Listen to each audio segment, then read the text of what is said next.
Well, the show is also a chance to showcase some of the best technology out there, to look at the future of motoring, everything from autonomous driving to fully connected cars.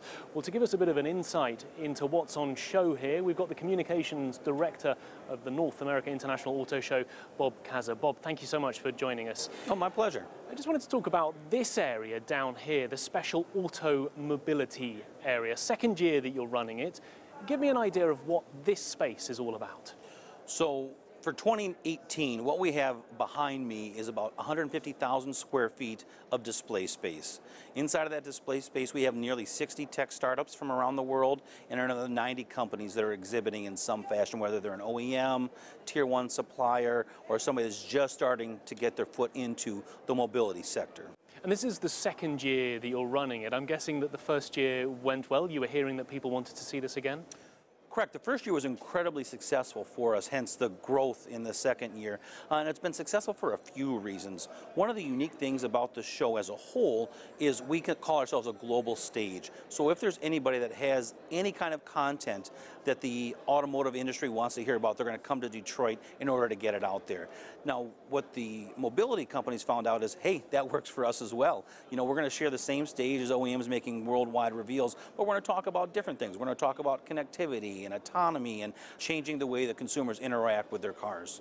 I guess the car industry these days, we're not just talking about engines and horsepower, we're talking about the technology that goes into the cars as well. How do you think things will go from here on out? Even more tech as we go? 3.5 years ago, we started seeing a concentration more on connectivity, autonomy, less about miles per gallon, seating configurations, how many cup holders are in a minivan, right? People were consuming information a little bit differently. That's where we're seeing our show shift a little bit, is less about sheet metal, more about fiber and connectivity and things that have a much more digital presence. So autonomous driving, autonomy, it's been the big buzzword over the last few years. How do you think things are progressing on that side of the industry?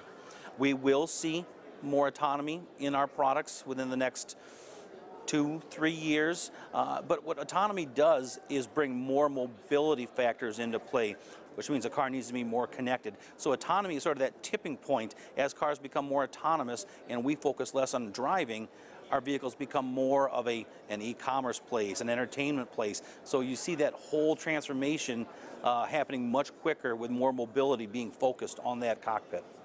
I guess it's an exciting time to be in the car industry with all of this technology happening so quickly. There's never been a more exciting time to be in the automotive business. We're predicting that we'll see more transformation in the next decade than we've seen in the previous 50 to 60 years because of the coming to market so much quicker with the technology that's behind us. Well, Bob, thank you very much. Fantastic, incredible changes underway within the automotive industry at the moment, with technology very much at the heart of where things go from here.